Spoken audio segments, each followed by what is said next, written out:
Graça e paz em nome do Senhor Jesus. Quero desejar a você um bom dia e convidá-lo a abrir a Bíblia no livro de Malaquias, o último livro do Antigo Testamento. Nós vamos ler alguns versículos no capítulo 3 de Malaquias. Vamos ler os versículos 13 até o 18. Malaquias 3, 13 a 18. Diz assim: As vossas palavras foram duras para mim, diz o Senhor, mas vós dizeis: que temos falado contra ti? Vós dizeis: inútil é servir a Deus. Que nos aproveitou termos cuidado em guardar os seus preceitos e em andar de luto diante do Senhor dos Exércitos? Ora, pois, nós reputamos por felizes os soberbos. Também os que cometem impiedade prosperam. Sim, eles tentam ao Senhor e escapam. Então os que temiam ao Senhor falavam uns aos outros, o Senhor atentava e ouvia. Havia um memorial escrito diante dele para os que temem ao Senhor e para os que se lembram do seu nome. Eles serão para mim particular tesouro naquele dia que prepararei, diz o Senhor dos Exércitos. Poupá-los-ei, diz o Senhor, como um homem poupa a seu filho que o serve. Então vereis outra vez a diferença entre o justo e o perverso, entre o que serve a Deus e o que não o serve. Vamos orar. Senhor, nós agradecemos por esta porção tão preciosa da Tua palavra. Nós pedimos a bênção do Senhor para este momento. Declaramos a nossa dependência do Teu Espírito Santo, que veio para nos guiar a toda a verdade. Que Ele trabalhe neste momento em nossos corações, desimpedindo os nossos ouvidos, para que nós ouçamos a Tua voz, porque é o Senhor dos Exércitos quem está falando. E nós abrimos o nosso coração para Te ouvir, Senhor. Queremos ser também transformados pela Tua palavra, e isto só o Senhor pode fazer. Pedimos ao Senhor, em nome do Senhor Jesus. Amém. O tema da nossa meditação nesta manhã é a diferença entre o mal e o bom. E baseamos este tema nestes versículos que lemos agora. Poucos versículos deste pequeno, grande livro, um livro de tamanho pequeno, o último livro do Antigo Testamento, Malaquias, 4 capítulos apenas e capítulos curtos, e nestes 4 capítulos nós vemos por 24 vezes a expressão diz o Senhor dos Exércitos. Portanto, que ninguém tenha, nenhum de nós tenha dúvida de que esta palavra entregue ao povo e a nós por Malaquias não venha do Senhor dos Exércitos, de Deus, o Pai de Jesus Cristo. Ele deu esta palavra e esta palavra é para nós hoje. Eu quero te fazer uma pergunta. Alguma vez você já se perguntou por que é que as pessoas más se dão bem, né? Parece até um joguinho de palavras. E os bons muitas vezes se dão mal. Por que é que as pessoas que fazem tanta coisa errada prosperam? Parece que tudo dá certo para ela. E a gente vê uma pessoa boa, num parênteses, às vezes se diz como eu, né? Misericórdia. Mas enfim, você pensa, por que não dá nada certo? Por que eu estou patinando aqui? Fulano que mente, que engana, que faz um monte de falcatruas, parece que ele está se desenvolvendo. Isso já não causou uma certa intriga na sua mente? Você já não ficou intrigado com isso? Pois bem, esta pergunta estava sendo feita nos dias de Malaquias. E não somente esta, mas Malaquias registra aqui nestes capítulos do seu livro 10 perguntas. Todas elas perguntas assintosas, provocantes, perguntas assim descaradas, cínicas, petulantes, feitas a Deus. Então, vamos cuidar um pouco, muito, com aquilo que nós falamos. Vamos olhar para a palavra de Deus. Neste texto, Deus mostra a diferença entre o mal e o bom. Aqui estou me referindo ao adjetivo, aquilo que dá qualidade, o mal com o e o bom, contrário do mal. Então, qual é a diferença entre a pessoa má e a pessoa boa? Entre o justo e o perverso, como são as palavras ditas aqui? A pergunta que eles têm feito a Deus neste texto é: o que é que nós temos falado contra o Senhor? E Deus tinha dito: vocês falam palavras duras contra mim. E ainda perguntam: o que é que nós temos falado contra o Senhor? Vamos ver a diferença entre o mal e o bom. Em primeiro lugar, a conduta do mal. A conduta, o procedimento do homem mau. Está nos versículos 13 até o 15. Então, Deus está dizendo: vocês falaram palavras duras para mim e ainda dizem que temos falado contra ti.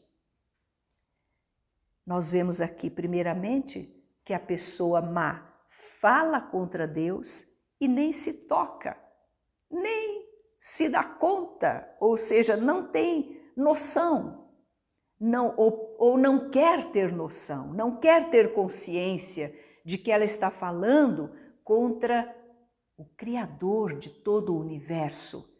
Não somente Criador, mas sustentador de todo o universo. Se ele tirar a mão, não somente a Terra, mas todo o universo desaparece. Assim como ele fez aparecer pela sua palavra, ele faz desaparecer, se assim ele quiser. E nós estaremos incluídos nisto. Ele é aquele que nos dá o ar para respirarmos. Como que nós podemos ousar falar contra ele e nem se tocar? No momento em que ele quiser cortar o ar, nós ficaremos sem ar. Você sobrevive? No momento em que ele decretar que o seu coração vai parar de bater, ele para. Não adianta nenhuma ressuscitação, nenhum aparelho, nenhuma respiração artificial, você vai morrer. Porque tudo está sob as poderosas mãos do Senhor dos Exércitos.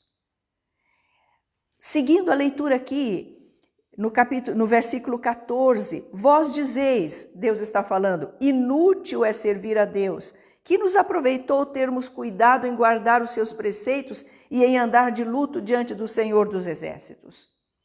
Ou seja, em segundo lugar, eles estavam buscando vantagem. Que nos aproveitou. Tipo assim, eu estou fazendo isso porque eu quero algum proveito. Eu quero uma vantagem. O que me adiantou andar de luto e orar, guardar os preceitos do Senhor, fazer todas aquelas penitências, cumprir todas aquelas promessas que eu fiz, dar o dízimo, ofertar? O que me adiantou? Que proveito eu tive? A pessoa que pensa assim está colocando a sua relação com Deus num nível de barganha. Troca. Eu faço e o que eu recebo? Qual é a minha parte? Qual é a minha vantagem?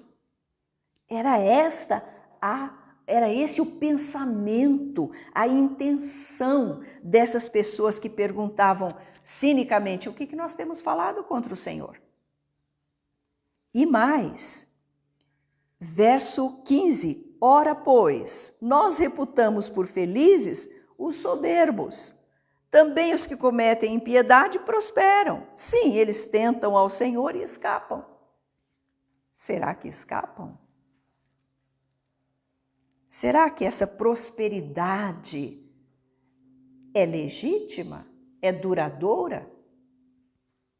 É uma prosperidade. A gente vê pessoas perversas ficando riquíssimas, aplicando golpes, enganando, roubando, votando para si mesmas salários monstruosos enquanto votam para outros salários de miséria, ficando ricas, milionárias, comprando barcos, iates, casas, propriedades, investindo no exterior, guardando seu dinheiro fora daqui para mantê-lo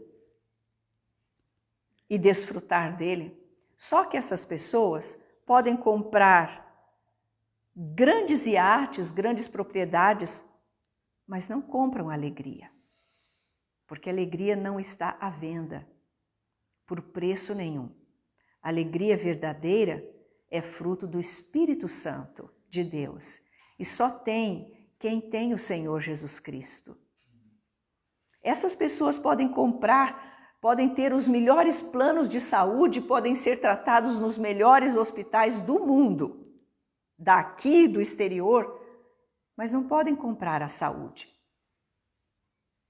Porque a cura é Jesus, vem de Deus. Estas pessoas podem comprar tudo o que querem, mas serão infelizes, porque a felicidade legítima, verdadeira, duradoura, é somente em Deus, no seu Filho Jesus Cristo. Estas pessoas aqui, a conduta do mal, fala contra Deus e não se toca, busca vantagem em tudo que faz e, em terceiro lugar, compara-se com os outros.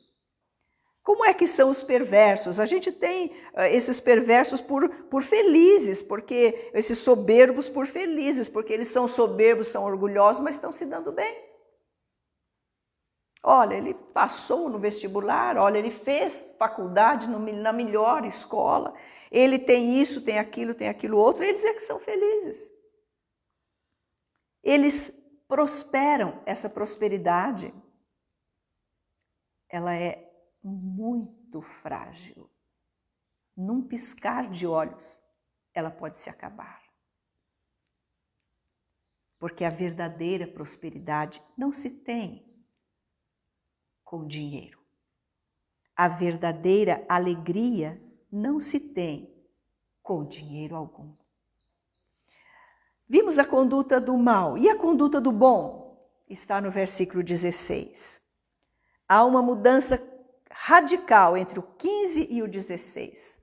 Ele começa com: então, os que temiam ao Senhor falavam uns aos outros.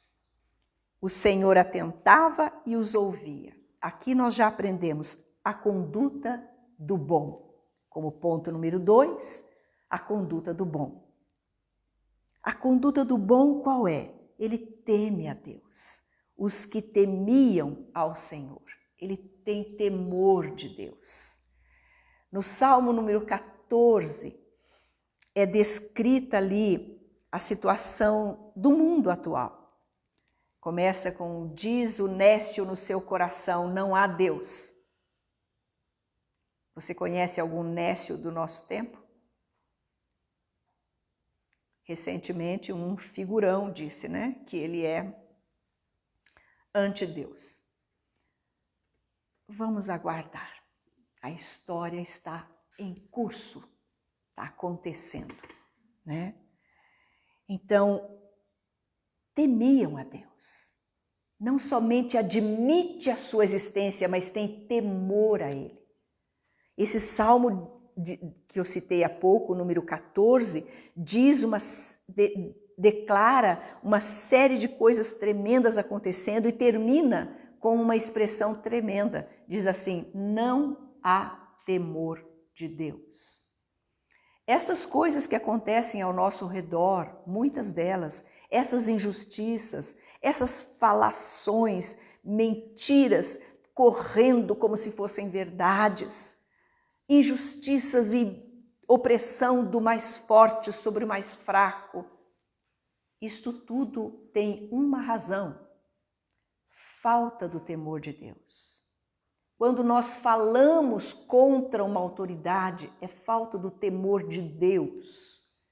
Quando nós falamos contra um irmão, é falta de temor a Deus. Quando nós petulantemente fazemos uma pergunta agressiva para Deus, por que Ele está agindo assim? É falta de temor de Deus. Os que temiam, sempre o Senhor terá o seu remanescente fiel, os tementes a Deus. Lembra de Cornélio em Atos capítulo 10? Ele nem era do povo judeu, mas ele era temente a Deus. E do jeito que ele sabia, ele estava lá fazendo as orações, ele temia a Deus. A Bíblia diz que ele era temente a Deus. E o que aconteceu? Deus ouviu as suas orações. Você quer ser ouvido, considerado, recebido por Deus? Tema a Deus. Tema a Deus. Os que temiam ao Senhor, aqui vem uma segunda coisa.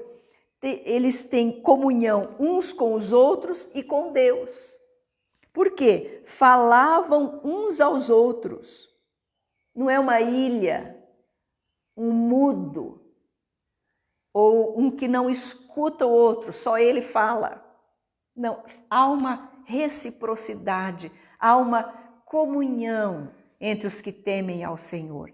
Ele fala, ele escuta, ele ouve, ele fala, trocam as suas experiências, tem comunhão, abre o coração e também recebe o outro, seu irmão. E ambos são ouvidos por Deus. Por quê? O Senhor atentava e ouvia. Então, comunhão no sentido horizontal e no sentido vertical. Em ambos os sentidos, com o meu irmão e com Deus. Por quê? Porque há temor de Deus. E mais, o versículo prossegue dizendo assim: havia um memorial escrito diante dele para os que temem ao Senhor e para os que se lembram do seu nome. Na tradução da Bíblia King James diz assim, que havia um memorial diante de Deus em que estavam escritos os nomes dos que temem ao Senhor. Nós sabemos pelo livro de Apocalipse que há livros no céu, e um deles é o livro da vida, onde estão escritos os nomes de todos aqueles que renderam as suas vidas ao Senhor Jesus, ao Cordeiro de Deus, que creem no Senhor Deus e temem a Deus. Seus nomes estão lá escritos no livro de Deus, no memorial de Deus. Memorial, aquele que nunca vai sair da memória, nunca vai cair em esquecimento, está ali para ser lembrado. Para os que se lembram do seu nome. No Salmo 103, versículos 16 e 17, tem palavras tão lindas, eu gostaria de lê-las para você. Mas a misericórdia do Senhor é de eternidade a eternidade sobre os que o temem, e a sua justiça sobre os filhos dos filhos, para com os que guardam a sua aliança e para com os que se lembram dos seus preceitos e os cumprem. Salmo 103, versos 17 e 18. Que coisa tremenda a conduta do bom. Agora, como ponto número 3, vamos para a finalização desta meditação, pensando exatamente na diferença final entre ambos, o mal e o bom. A diferença final entre ambos está nos versículos 17 e 18. E eu peço licença para avançar um pouquinho, sem comentar, mas avançar um pouquinho no capítulo 4. Versículo 17 e 18 diz assim: eles serão para mim, é Deus falando, o Senhor dos Exércitos falando, Eles serão para mim particular tesouro naquele dia que prepararei, diz o Senhor dos Exércitos. Poupá-los-ei como um homem poupa seu filho que o serve. Então vereis outra vez a diferença entre o justo e o perverso, entre o que serve a Deus e o que não o serve. Então, os bons serão um tesouro particular de Deus, uma preciosidade de Deus. Deus não é injusto para ficar esquecido daqueles que o servem. Isto está em Hebreus capítulo 10. Deus não é injusto, Deus não se esquece, Deus se lembra. Ele fez um memorial com os nomes. Em outra parte da palavra ele diz que o nome daquele que crê nele, daquele que é dele, está escrito na palma da sua mão.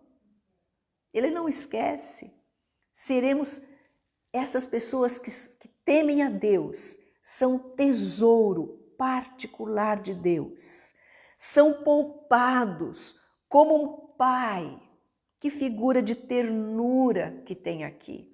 Como um pai, um homem que poupa seu filho. Que filho é esse? Filho que o serve. Aquele que teme a Deus, serve a Deus. É impossível temer e ficar de braços cruzados, nada a fazer. Quando nós tememos a Deus, nós somos imediatamente compelidos pelo seu Espírito Santo a render toda a nossa vida a Ele. E então Ele nos poupa. Se você quiser saber do que, olha aqui. Eles serão para mim particular tesouro naquele dia que prepararei. Deus está preparando um dia. Que dia é este? O dia da vinda do Senhor Jesus. A Bíblia chama de dia do Senhor, dia da ira, dia do juízo, dia da finalização de todas as coisas, dia em que Deus tratará com cada um. Já pensou aonde vai aquele que prospera, aquele que peita Deus com as suas perguntas insolentes, aquele que diz em que nós temos roubado o Senhor?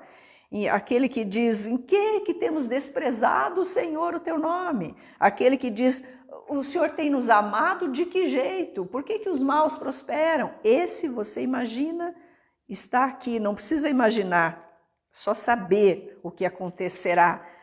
Por isso eu disse, pedi licença para entrar aqui um pouquinho, no capítulo 4, onde diz assim, pois eis que vem o dia e arde como fornalha, esse dia que Deus está preparando, para os soberbos, todos os soberbos e todos os que cometem perversidade, serão como o restolho. O dia que vem os abrasará, diz o Senhor dos Exércitos, de sorte que não lhes deixará nem raiz nem ramo. Mas, para os bons, qual é a diferença final? Para vós outros que temeis o meu nome, nascerá o sol da justiça. Vocês vão ficar felizes como um bezerro que é solto e sai pulando, saltando. Alegria eterna. E o sol da justiça já nasceu. É Jesus Cristo. Mas Ele está preparando ainda um dia. E aqui diz no verso 18, então vereis outra vez, e definitivamente, outra vez, significa que a gente já viu uma vez. E vamos ver de novo a diferença entre aquele que é mau e aquele que é bom. Aquele que peita Deus e tenta Deus e pensa que escapa, mas não escapa. E aquele que teme a Deus. Aquele que ouve o seu irmão e fala com o seu irmão, tem comunhão, porque teme a Deus. E Deus os ouve. Aquele cujo nome está no memorial de Deus. Aquele que serve a Deus e por isso será poupado como um filho de um pai amoroso, que é poupado. O Salmo 91 diz assim, poupá-lo-ei, porque a mim se apegou com amor. eu o porei a salvo, poupá-lo-ei. Então, o convite que este texto nos faz é para que nós olhemos para essa diferença, olhemos agora, hoje, para a diferença entre o mal e o bom. E nós tomemos uma posição. Que nós levantemos os nossos olhos e não fiquemos achando que tudo acaba aqui. É isso mesmo, pronto. Quem é feliz aqui, quem é infeliz aqui e pronto. Morreu, morreu. Não. Este texto nos convida a levantar os olhos para um tempo que virá, em que Deus vai pegar o bom e o mal. E aí ele vai finalizar a história. Este tempo, este século, ele vai finalizar. Deus, o Senhor dos exércitos, é quem vai finalizar. Não é o poderio das grandes nações, não são os grandes poderosos homens, é Deus quem vai finalizar todas as coisas. Ele começou, ele vai terminar do jeito dele. Ele é o alfa e o ômega, ele é o princípio e o fim, ele é o Senhor dos exércitos, ele é o dono de tudo. E ele ama você, ele quer que você não fique a provocá-lo com perguntas, a questioná-lo, mas tema a ele, entregue-se a ele, creia no sol da justiça, que é Jesus Cristo, e faça parte deste grupo que teme ao Senhor, que não se compara com os outros, que não fica olhando para a prosperidade tão passageira e fajuta, desculpe a expressão, de quantas pessoas ao nosso redor que têm uma felicidade de aparência. Deus quer dar a você a felicidade verdadeira, aquela que existe com propriedades ou sem propriedades. Paulo disse que ele aprendeu a viver satisfeito, contente em toda e qualquer situação. Com muito dinheiro, uma pessoa pode comprar uma casa maravilhosa, muitas casas, mas um lar não é comprado por dinheiro nenhum. E o lar, aquele recanto de felicidade, aquele lugar onde há aquele clima de amor, de segurança e de paz, só é possível em Deus, através de Jesus. Você quer fazer parte deste grupo? Gostaria de orar com você neste momento. Senhor, em nome de Jesus, nós queremos declarar que somos ninguém e nada para questionar o Senhor. Nós queremos temer o Senhor. Nós reconhecemos não somente a Tua existência, Senhor, mas tememos e trememos diante do Senhor e queremos Te servir com amor, com temor, olhar para os Teus preceitos e não nos esquecer deles, Senhor, mas fazer deles a nossa lei, aquilo que rege a nossa vida. Livra-nos, Pai, de querermos nos comparar com pessoas que prosperam agora aos olhos do mundo, no conceito do mundo, mas que têm a sua vida arrebentada, o seu coração dilacerado por dor, por vazios, por questionamentos. Tem misericórdia destas vidas, que hoje haja redenção para todo aquele que crer no Senhor Jesus Cristo, o nosso sol da justiça. Louvamos o Teu nome pela Tua palavra, em nome de Jesus. Amém. Deus te abençoe. Fique na paz.